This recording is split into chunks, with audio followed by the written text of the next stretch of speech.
Well, hello. It's Wednesday night and we are back again. Let's see who all is here. Carla, evening from a hot Oklahoma City. Crazy weather. Yeah, it's crazy. It's been crazy all winter here. Hi, Donna's here from North Carolina and Monica from Durand, Illinois. My friend Linda and my friend Regina are both here, and digital designs by PJ from Southwest Ohio. Can't sing tonight. I got a little bit of a cold. Barbara's here from Orlando and Pam's here from Maine. Oh my goodness. Mary Lou Irish made in. And there's Beverly Kramer. Hi, Bev. Nice to see you. So what have we got for tonight? Well, tonight we're going to work with some spin effects, and we're going to do it in a little different way than you may be accustomed to doing it. But I'm going to show you how. And I'm going to work with two spin effects ones, a 3.5 inch and a 5 inch. I'm also going to pull out our going back to basics here. Our starter set. I'm going to use some of the templates from our starter set, guys, our starter sampler sets. We don't use these near enough, and they're so versatile. They allow us to do so many fun things. So here's tonight's options. Okay. We can do, I when I did this, I kind of did a real nice and rounded type of option. And then this started all kind of ovally and rounded. But then I went into, I don't know, it looks industrial, doesn't it? It kind of looks like beams in the top of a ceiling somewhere. I really like this though, and this really allows you to use some of your starter sampler set in different ways. So let's take a look at what we're going to do here. First things first, grab my quilt here. Linda Lombardo. Linda Lombardo, my Michigander buddy, is here. Yay, Linda. Lisa. Huh? Lisa. Lisa's here from Sugarland, Texas. Raylene Kruger is here from Ypsilanti. Ypsilanti. You know, if you're not from Michigan, you may not know how to say that. Oh, oh, thank you so much, PJ. I really appreciate it. This has been kind of a rough cold. Ken's got it too. I'm not sure what exactly it is we have, but I hope it goes away fast. I've had Ken calls it the crud, and I've had enough of it. I really have. Spent most of my day in bed yesterday. Okay, so what I've done is I've got 24 reference lines, guys, and I did use my ultimate 24 crosshair ruler. Oh, I just lost my place. And okay, there it is.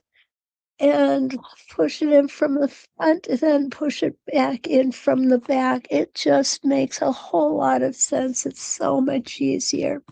So even though I've got this amount of reference lines, it doesn't mean that we're going to do our rotations on each one. Okay, because if you look real close, we only have 12, not 16. We are so accustomed to using our 8-point crosshairs that when we get different denominations or multiplication multiples of, we just automatically assume, right? I know I do. So I started with a 6-point crosshair today, and then I made it 12. And 12 wasn't enough, so I went ahead and made it 24. But on these, we're only going to use 12. And I do want to show you just a little different way of doing our spin effects. I know that this came up not too long ago, and I was able to show everybody how this worked. I did a video, it's on YouTube, both the So Steady YouTube and the 906 Quilting YouTube channel. And quite honestly, after I did it, I fell in love with it. And I've been making a ton of them this way ever since. And I am going to move it around because I want you all to see very easily here what I'm doing. So again, 12 rotations. I'm putting my spin effects on the tack right here. Oh, so Dolphin's here, and so is Jean Brooks. Lois Williams is here too. Oh my goodness, it's so good to see you guys. Oh, thank you, Silver Dolphin. And Cactus Deb. I'm glad you made it. I'm not upset you're late, Deb. That's okay. All righty. Well, now I can't get it on there. So I'm going to go ahead and put my tack with my Spin Effects one. And this is a 3.5 inch, and I'm going to line it up on reference line number 1, pulling my bobbin thread up. Okay, let me move in there just a little bit. There we go. I do have 2 different color threads in. I have a dark blue on the top and a brown for the back. Now we're going to just make one rotation here. My first stitch in place. We're gonna come around. This is an easy one to make, guys. This is the number 1. It's like an oval. Now, normally we would just tilt our templates. We can't do that though because we're on the pin. So what I'm going to do is I'm going to just hold my hands on both sides of the template. I'm not going to even hold the template, guys. Okay? I'm going to keep my foot right here. I'm going to keep it right in that little divot that's going to hold it. And I'm going to stitch slowly. I'm going to skip reference line number 2, and I'm going to go to reference line number 3. When I hit reference line number 3, I'm going to make sure that my template is all lined up, and you see it is, and I'm going to go ahead and make my rotation. And we're going to do that all the way around. Now, I was looking at some things, and I learned something today that I guess I knew but didn't know. Does that make sense? Okay, here we go again. I want you to see this because this is so much easier than people think it is. There we go. Now I'm at reference line number, let's see, that was 1, 3, so this is 5. Anyway, what it was the speed in which we stitch. And this particular program is the YouTube video that I was watching, taught mainly about using decorative stitches and stitching speed.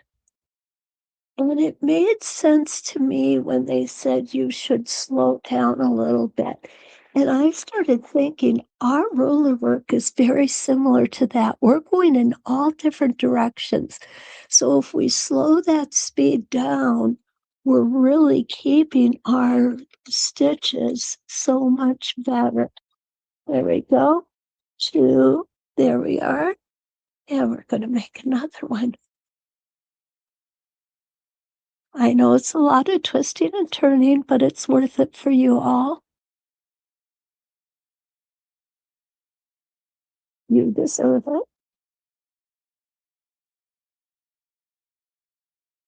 But by keeping the stitching just a little bit slower, it helps the machine make better stitches.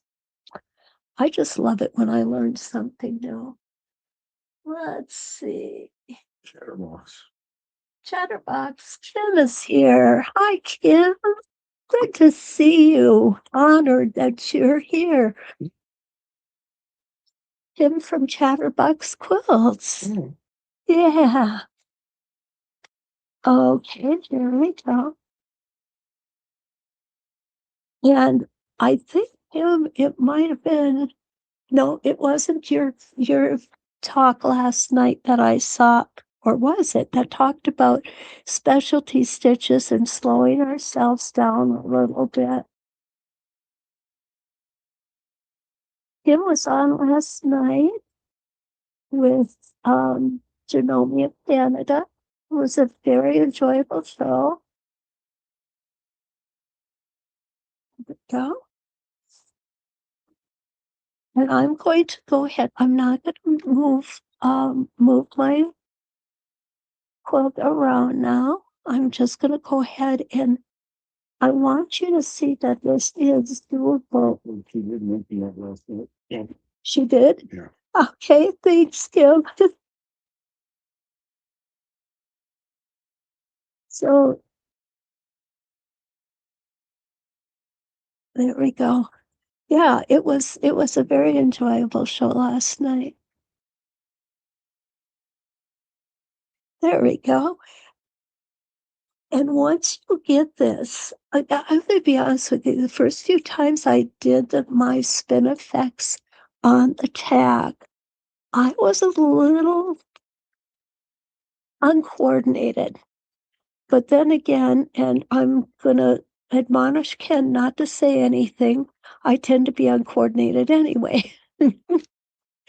So, here, if I could get this thread out of here. But after I did it a couple of times, it really, sorry, I gotta turn this light on to see that tack. Ooh, that is harsh, isn't it, Ken? The light, yeah. Yeah, that's right. It's harsh. I don't like that. But after I did it a couple of times, it starts to be second nature.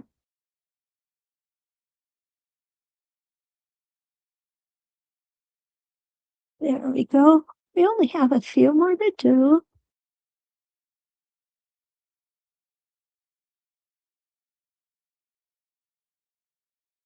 And I love this template. This is definitely a template that I would advise a beginner to use because it's all on the inside. It's very easy to stitch.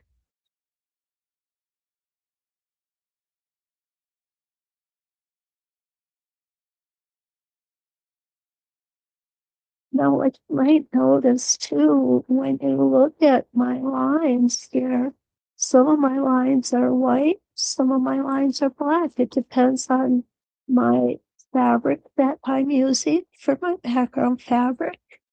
And some of my lines have to be half and half, but that's okay. It kind of keeps things interesting.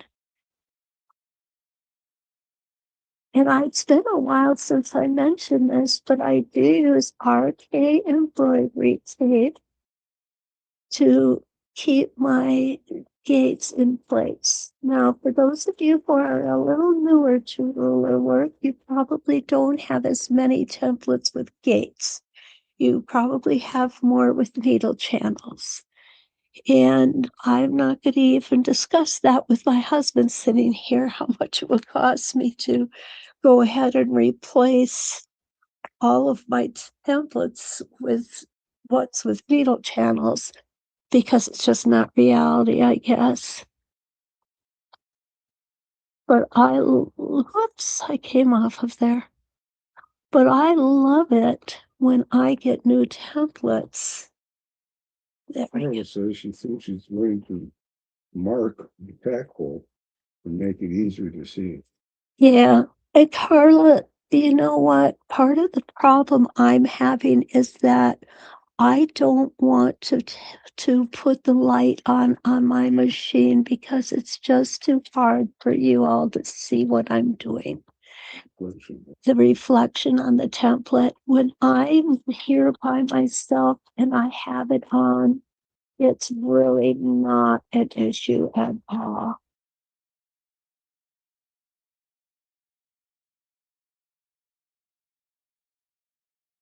Okay, we only have one more to do.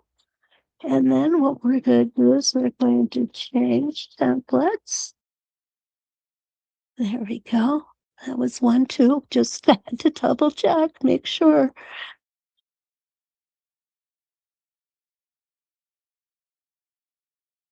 Now, one of the other things that I thought was real interesting during the live that I was watching, Kim, and I'm sorry, I don't recall the other educator's name. They talked about marking and what we use for marking. And I know that when I first started, I loved the air erase marker pens. I really did. Sadly, though, I spent a whole night marking my quilt top with an air erase markable pen. Of Jerome Cantor, Amanda. Amanda Brown of Genome. Yeah. Okay, of Genome Canada. Thank you, Kim. She's just a sweetheart. She really is. So what I did was I came back the next morning and of course all my marks were gone. That has happened to me. Kim, I think you talked about it happening to you last night. So that's why when I use marking pens, I normally use the friction pens or markers, and I use a chalk liner with the Ultimate Pounce powder in. These are both heat erasable, so they do come off quite easily. Okay, so now what I've done is I've gone ahead and I've switched out my 3.5-inch template, and now I have my 5.5-inch template. And we're just going to go around and do the exact same thing over the templates that we've already stitched. And yeah, I'm stitching double templates on each of the odd numbered reference lines.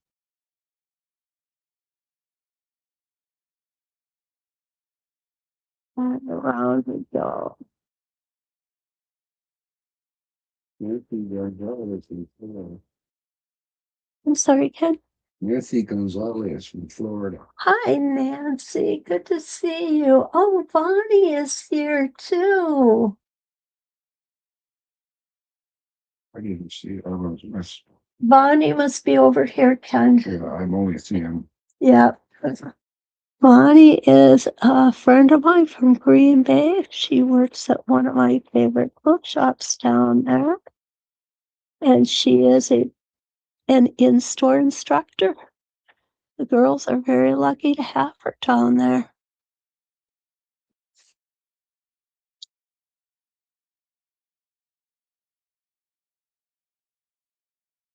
One of the other things that I like to caution my students about is being careful as we're going around a quilt, because sadly, sometimes our batting has different heights to it. Excuse me.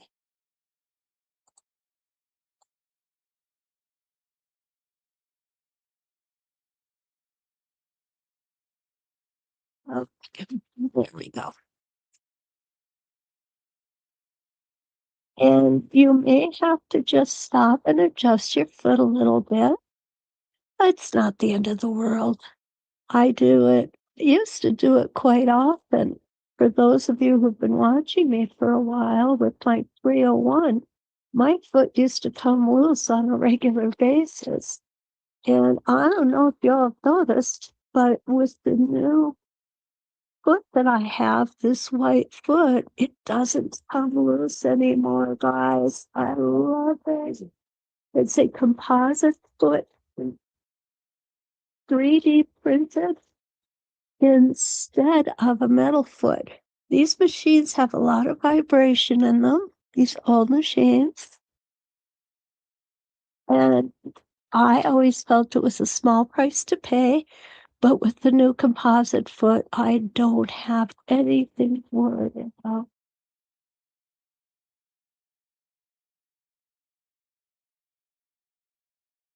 Now I am working on another project, and it's a baby quilt for a little girl, and I wanted it to be more delicate. So tonight with this quilt, I wanted you guys to be able to see the stitching, which you can see pretty well in here. So I'm using a 40 weight thread for the quilt for the little girl. I'm using a 50 weight thread, and I am using an embroidery thread, which is got a little bit more shine to it. So it'll make it just a little bit more special. This one it's a matte finish thread, but it's going to be more noticeable. And you know something? I love playing with threads because just changing your thread can change all of your stitching exponentially. And that is so fun. Play with it. Pack it out before you put it on your project. So many times I've been in a hurry and just gone ahead and put it on there. And then after the fact, I thought, oh, if I had only done this, if I had only done that. Well, you can't, I don't want to go back and tear everything out because basically I'm lazy, okay? That's too much work. So give it a test out first.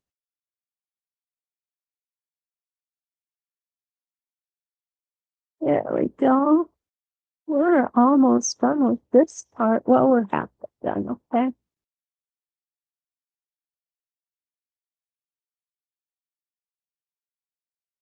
And you see, I love this. I do not have to hold that template. It just stays, that foot stays right in that little designated area and around it goes. I've got to take this thread out. It's driving me just crazy here.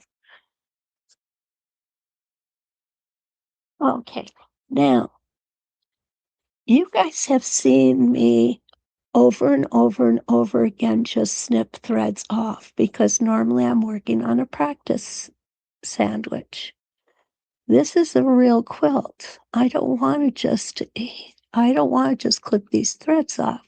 This is a quilt that's going to be used. It's going to be washed. So in this instance, I'm going to come in and I'm going to bury those threads. And what I want you to notice is how easy it is to do. And it takes such a little amount of time. And yet it looks so clean when it's done. And that's it. Now I can snip those off. And we are all set. And there we go. Now we're ready for another rotation.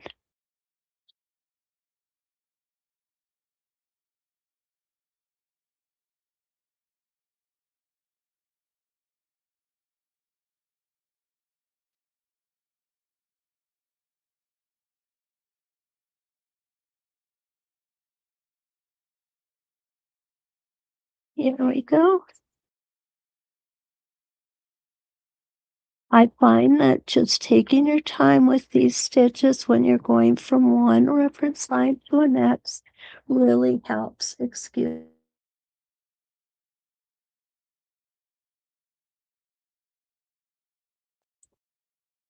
goodness, I just don't want to cough in your ears, guys. That's what the dead is for.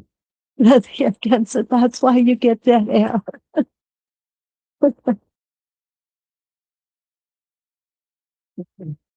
And it's another reason I'm talking kind of soft.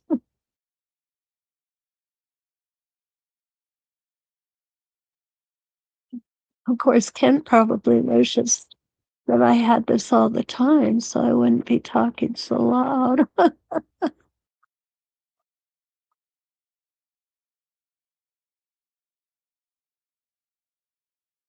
The worst part about this is I don't want my granddaughter and great grandson to come over because I don't want them to get sick.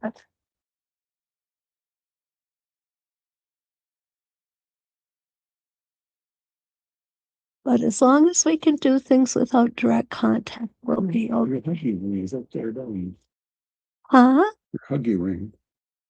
My hugging ring is upside down. Yeah, it does. My rings do tend to twist a little bit.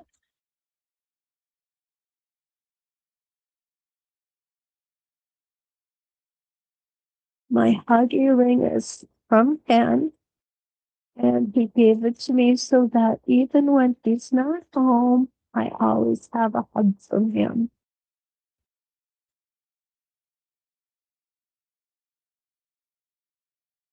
Okay, one more rotation, guys, and then we have made it.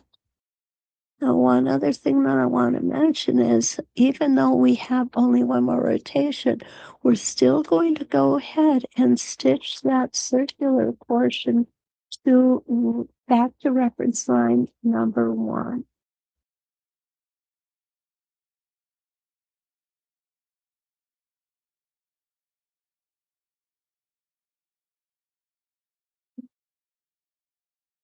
There we go. And we're going to come over to reference line number 1, and we are going to then break thread. Okay, isn't this cool? I love this double look. All right. I'm going to take my thread out. Now, I could take my tack out too, which is always a pleasure. It's kind of like kicking your shoes off at the end of the day. There we go. And I'll vary those threads later. So here we go. We got all that part done. So let's take a look at where we're at next, okay? Can you show us the back one? Okay. Ken says we have to show the backside. I mean, Yeah, I'm fine with that, honey. makes no sense. I am fine with that.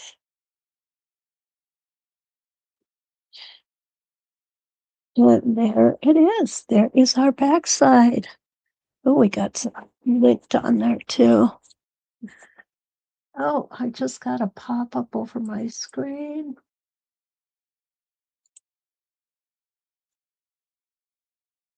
It stands out nicely. Yeah, it's easier to see on this side. That's one of the reasons I chose the thread that I did, because I knew you guys would be able to see it well. But you see how beautiful that circle comes in the center? By not forcing it, it really gives you that nice, smooth circle. If you looked at it without anything else, you would think it was a circle. You wouldn't realize. Wouldn't know the difference. Right, it wouldn't. Our favorite thing, never be the wiser. The kids is we'd never be the wiser that it's all kinds of little stitching that's put together to be a circle. So That made me good. It was good you did that. You got Robert's phone. oh good, thank you. Okay. Next. Okay. Now, can I do this again, Kevin? Okay, good. We're going to take a vote. Okay? Okay. We're going to take a vote. Okay. Who wants the smooth kind of circular things? And who wants the industrial stark, Too busy. straight lines. Let's take a look. And whatever you guys want, I will do. Okay? Industrial, circular. Industrial. Industrial, circular. Oh my goodness. Okay. Industrial. Yep. Perfect. Well, Suzanne's here. Hi, Suzanne. Oh my goodness. Bonnie says Bonnie says curves. Are you keeping count, Ken? Well, there's 3 industrials and one. Who wants the industrial to the lines? Well, this gives me a chance to take a drink too.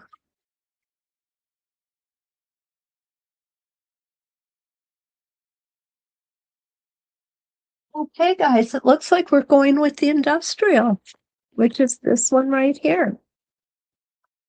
Now, the good thing about that, there's a good thing and a bad thing. The good thing is all we need to do that one is our 12-inch arc. The bad thing is all we need to do that one is a 12-inch arc. So I'm not going to need to use my 4-inch arc, my 2-inch simple circle.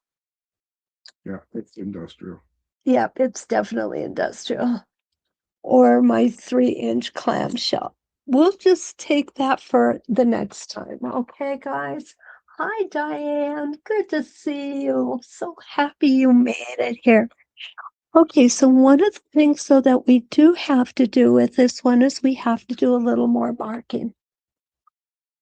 And I'm going to grab a small ruler out of here. And I'm going to grab a couple marking implements. That's what our David would call it, a marking implement. Now, what we're going to do, let me explain this. I want to make sure I get this right. We're going to do a straight line from oval to oval, all the way around. Then we're going to come back and we're going to come up and down, making a triangle out of that straight line. And then we're going to come back on the opposite reference lines and connect those triangles. Okay? I hope that doesn't sound too confusing. Demonstration. A demonstration's worth 1,000 words, they say.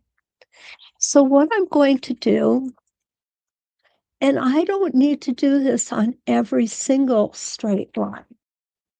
So I'm going to do it on the even numbered straight lines is where I'm going to make my marks. Here is odd numbered 1. This is where we start with our reference line number 1. So I'm going to make a mark on reference line number 2, 4, 6, 8. But I do need to make this straight line first because I'm using that straight line to measure off of. Okay? So let's go ahead and do that. I just happen to have my spacing gauge around my neck because Ken always says it should be around my neck. So here we go. I'm going to put my needle down right at my reference line number 1 on the top of my rotation. And this could be confusing until you get to see exactly what it is we're doing here. And now we're going to stitch over from reference line number 1 to reference line number 3. Now remember, when we're using our spacing gauge, don't hold it on an angle like this because you're not going to get an accurate measurement. You want to hold your spacing gauge flush with your ruler. Yep, 45-degree angle. 90. I'm sorry, you're right, Ken, 90-degree angle. 1 stitch in place. Take our time. And we're going to go to reference line number 3, which is our second rotation. And I'm going to try to do this for you without turning the quilt, okay? Because I really want you guys to see that we really can do this without turning the quilt. We talk about it a lot, but I don't think we as educators really demonstrated enough.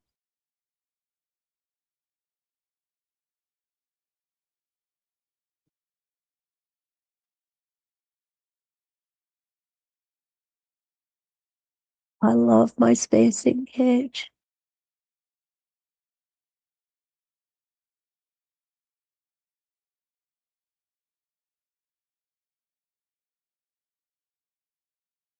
By the way, honey,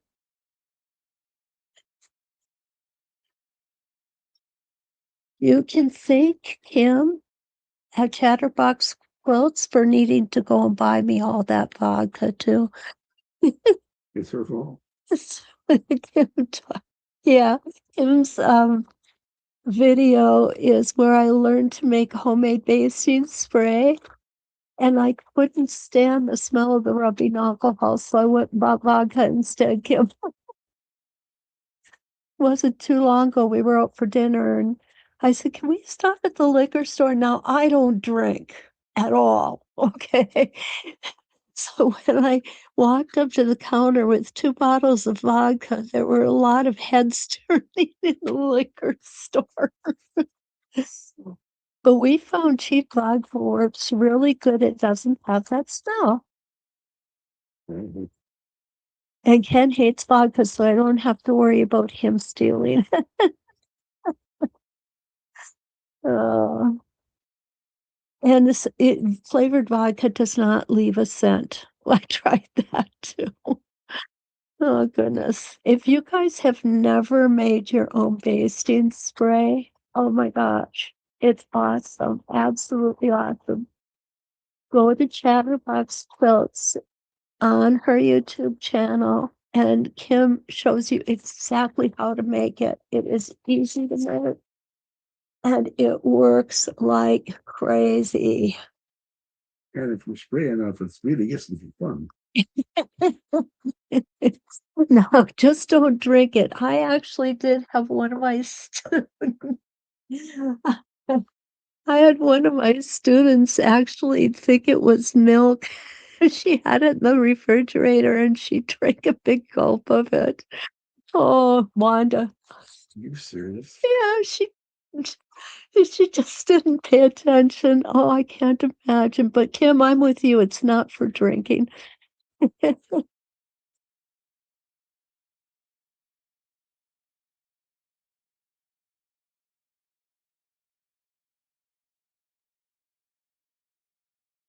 Okay, there we go. This is not difficult.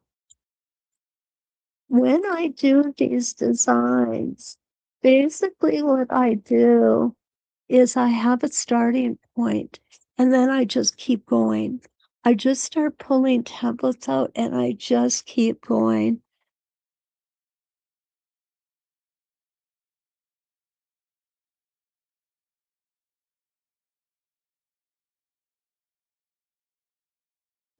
Spin the quilt. That's good. No, I'm trying not to spin the quilt, honey. Looking good. Thank you. Okay, gotta get the threads out of the way though. Well, and then I got one here too. Where'd that one come from? Oh, goodness. I know there's a lot of different ways of dealing with those thread tails. I learned a long time ago that burying them worked well for me. It serves me well.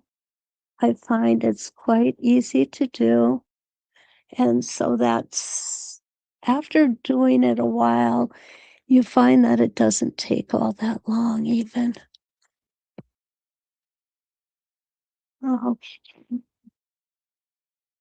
Oh, I think I got a little low on that one, but that's like nobody will notice.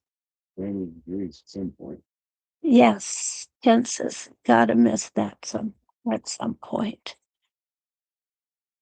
Okay, and this will be our last one, but we're not going to break thread. Now, truthfully, it would be easier because now, okay, that we've got, I think it's going to be easy to see. I'll pull it back just a little bit here. So you can easily see that I went from reference line 1 over to reference line 3 to 5 to 7 and so forth. Now what I want to do is I want to come up and make a mark at 1 inch off of the round that we just did. And 1 inch is this side of the ruler.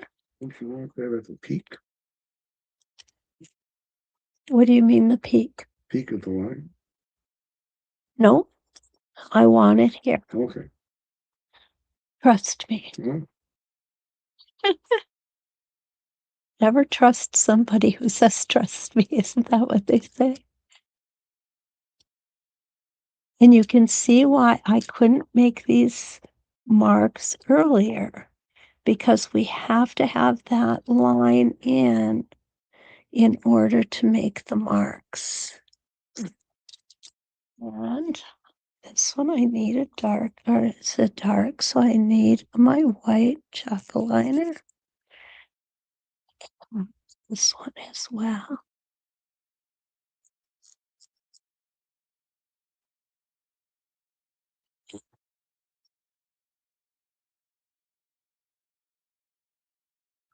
Dark line is out of frame, but It is. a little bit. Let's go. There we go. It'll come back in when you get our own. It will. It will. Yeah. This one, so this one. It's surprising how well the black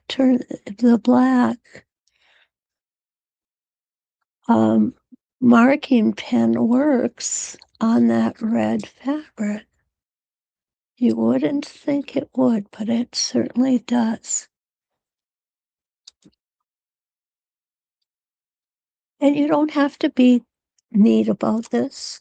We're going to be taking it off anyway. The marks. Whoops. Okay. Well, you got to be a little neater than that. Okay, there we go. And this will be my last one that I need to make. There we go.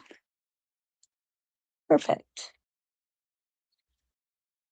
Okay, so now what I'm going to do is use my 12-inch arc, and I'm going to readjust my camera.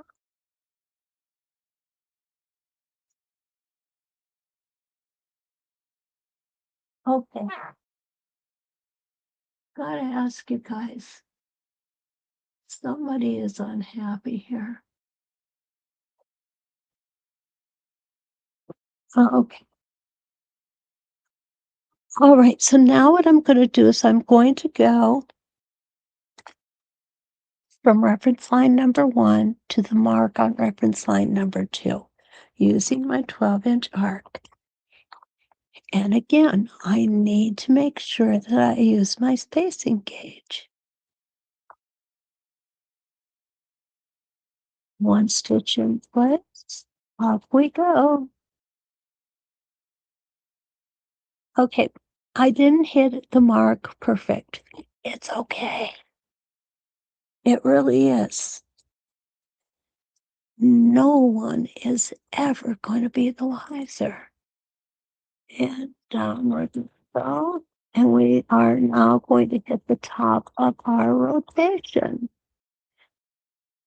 That one I tend to want to get a little bit, want to be a little bit closer.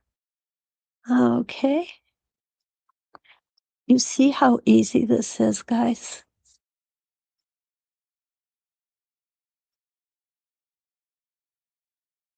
Mhm.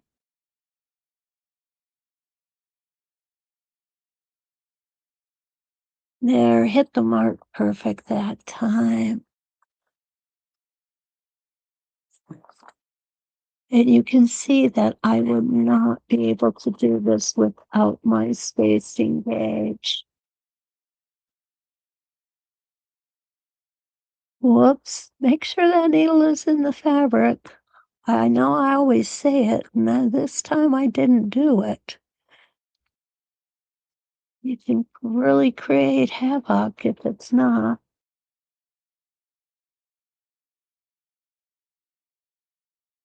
Alrighty.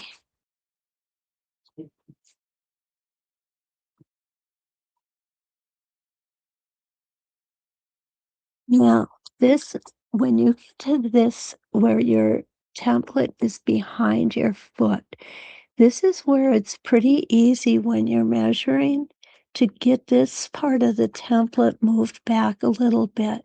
So you really want to be very cognizant of that and ensuring that you have it against your foot so that you don't end up jumping to a different spot. Okay. How many of you think that you can easily do this? This is just not difficult at all.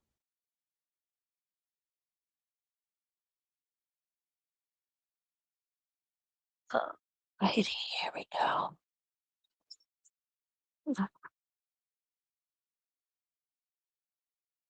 Have you all started experiencing, although Carla said it's hot in Oklahoma, have you been experiencing spring at all? The only sign of spring I've seen is a robin in the yard. I always get so excited when I see that first robin of the spring. Let the dogs out in the morning and I can hear the songbirds. That is a good giveaway for me. Donna, Danny. Yes, Donna. Yes, but I would have probably tried to mark all lines first before I started. You wouldn't. Yeah, that's the key is making sure that you don't. Because if you did all the lines, then you would have little tiny triangles.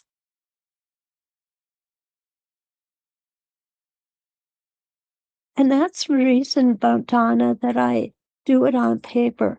Now I do it on paper first. Now I'm coming around with the bulk of my design over here. So I can use my left hand to hold my template and put my template on the left side. And it's not only easier to measure, but I think for me, it's easier to stitch this way as well. Okay, there it is. Okay. I'm going to come back on this side.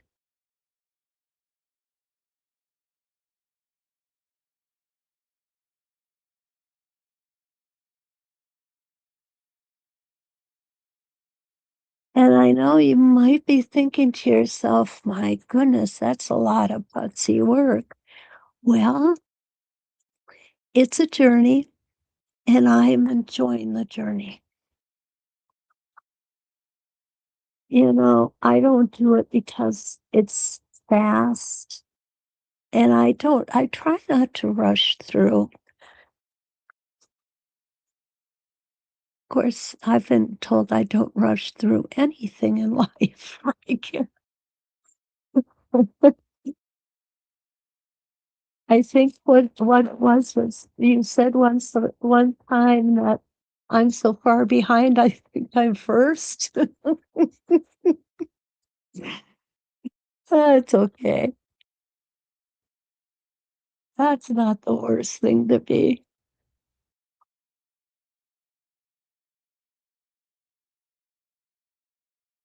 Okay, now I needed to make one little adjustment there, but that's okay. Nobody's gonna notice that.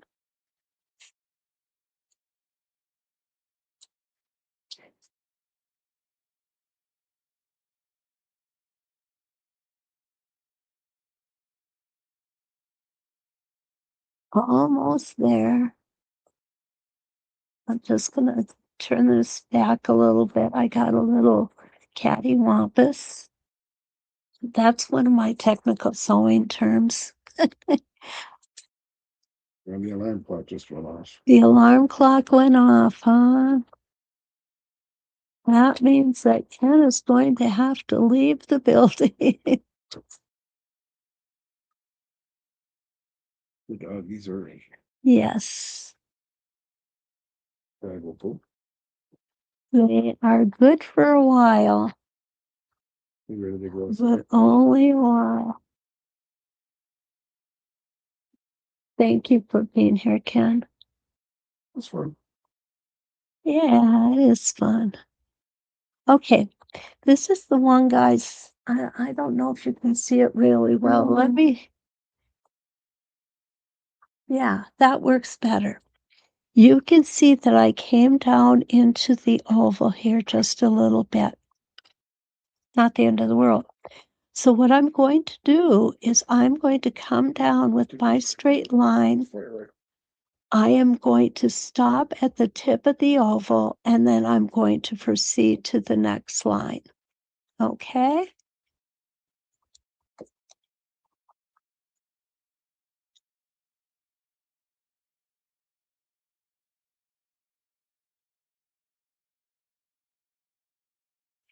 Now, if you look for it, you will notice that mistake. If I don't point it out, you won't notice it. That's the nice thing about what we do. If we don't point out our mistakes, people don't see them.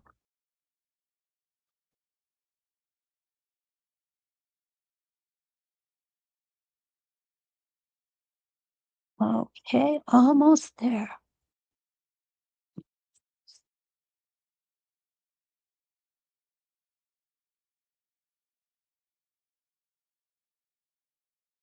This, when I first did it, reminded me of the outside of a drum.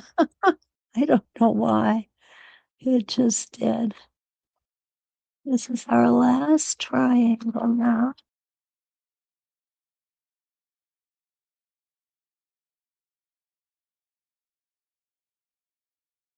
And back to where we began.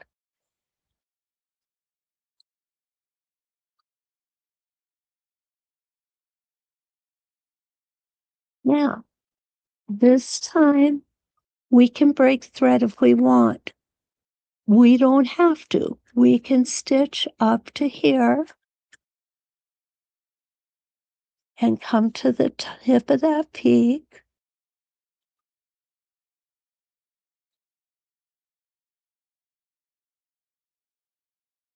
Let's travel up there. There we go. And now we're going to stitch straight across again.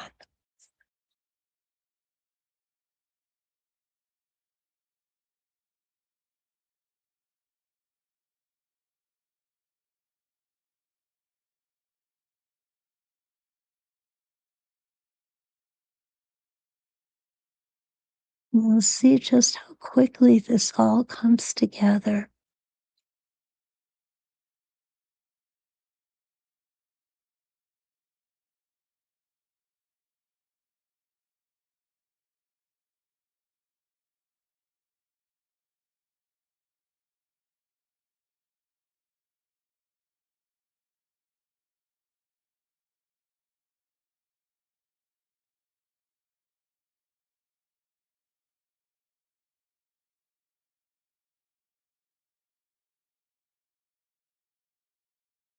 Okay, we're making progress here.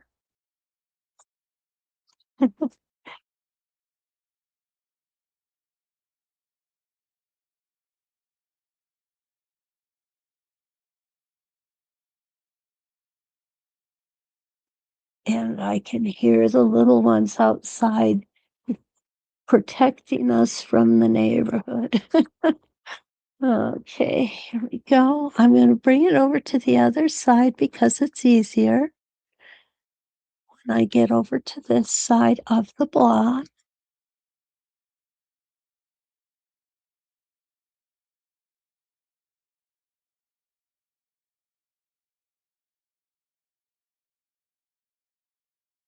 I always find that if I'm coming to a point where I need to stop, it's best to slow down as I get there.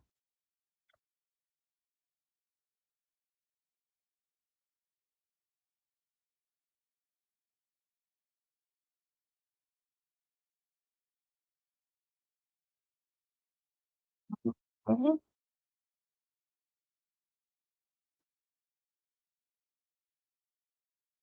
Remember to keep that spacing gauge flush against the ruler.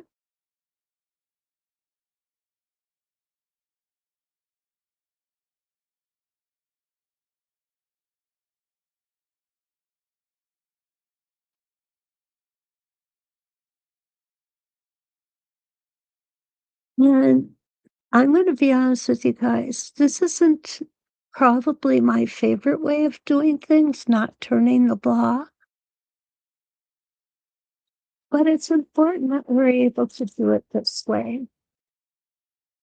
Now, this isn't a huge quilt, and I wouldn't have any trouble working the quilt and moving the block each time. But I don't do it for two reasons. One is it knocks my camera out of alignment, and then you guys can't see what I'm doing. Okay. Last week we had that problem a couple of times, but more so is I want you to see that it can be done, and it gives us an opportunity to practice for those big quilts that we have to pretty much leave and stitch in all directions. So it's good practice. It really is. Even when you're just doing a quilt sandwich and you're making a practice sandwich, go ahead and do it that way occasionally. I'm not saying you got to do it every time, but it just it's good for you, you know? It's like eating spinach. Doesn't taste so good at the time, but in the end, it really benefits you.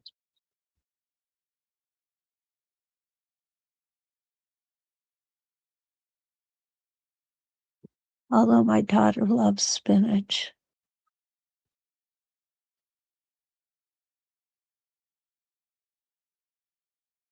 Okay, this is our last one, guys.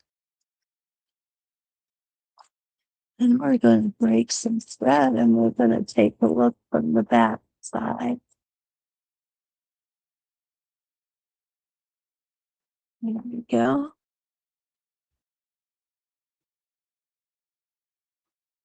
And I like to make sure that I've got enough thread to bury. Now, when you're burying threads, I know that most of our educators pull threads up from the back to the front, but when you're burying them, I don't think it really matters too much if you're burying them on the front or on the back. That's the nice thing about burying the threads. And here is the design all finished. Let me go ahead and move this back a little bit so you can see the whole design.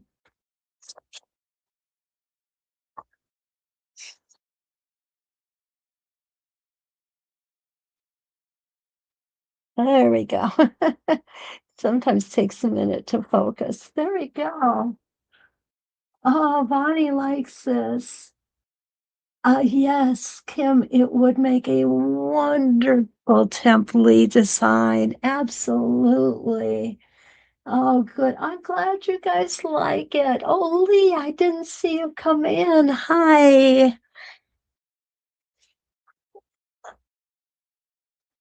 And Linda likes it. And Linda likes it. We have a couple Lindas here. Oh, thank you, Monica. You know, I really appreciate you guys being here. Um, Next week I'll be back. Hopefully I'll have my entire Oh, okay. Hopefully I'll have my entire voice. Kim asked the size of this design. It's a 10-inch block. So the design itself is, wow, 9 inches. Okay, it is 9 inches from edge to edge, Kim. So that's a good size for a 10-inch block. That's kind of where I've tried to keep all the designs on this project. So yeah, you can definitely see it better on the back than on the front. All I know is after I did that first one with that white thread, it was so awful. Yeah, I just was not crazy about it. So I've got a few threads here, but that's no big deal. I'll go back and trim those or go ahead and bury them. I appreciate you being here. I hope that you all have a great week. Don't forget, like, subscribe, share, and hit that notification button so you know when we've got new videos coming out. Our education for the next quarter, for our second quarter box, starts April 1st, and it starts with me. I am doing the education on April 1st. It is going to be, what is it that I'm doing? Let me take a quick look here. No, it's my Grand Leaf project. I think you guys will like that. It's very different, okay? It really is. It's very different, but it was really fun to do. And I've done a couple offshoots from it that you'll be seeing coming down the road very shortly. And any questions? So say.com under the under the Elevate tab, you can find the educators, and all my contact information is there. Please feel free to use it. And until we meet again, let's go. Spring is here, and so are a ton of Sew Steady projects. This season, we're quilting grand leaves, dahlias, hexagons, big T quilts. We're making backpacks. We're making snap clutch mini quilts, rag quilts, and even a cutlery star. You'll learn ruler work, embroidery in the hoop, paper piecing, panel quilting from our amazing educators like Kathy and Mindy and Pam and Nan and Michelle and Gary, Donnell, Angie, Deb, Lisa, Ann, and so many more. Well, that's a lot of educators. It is a lot of educators. Join us live every week as we turn panels, rulers, and embroidered designs into beautiful finished projects. So grab your fabric, thread, your machine, and let's quilt something amazing together. Sew Steady spring quilt classes are here. We'll see you there. We can't wait.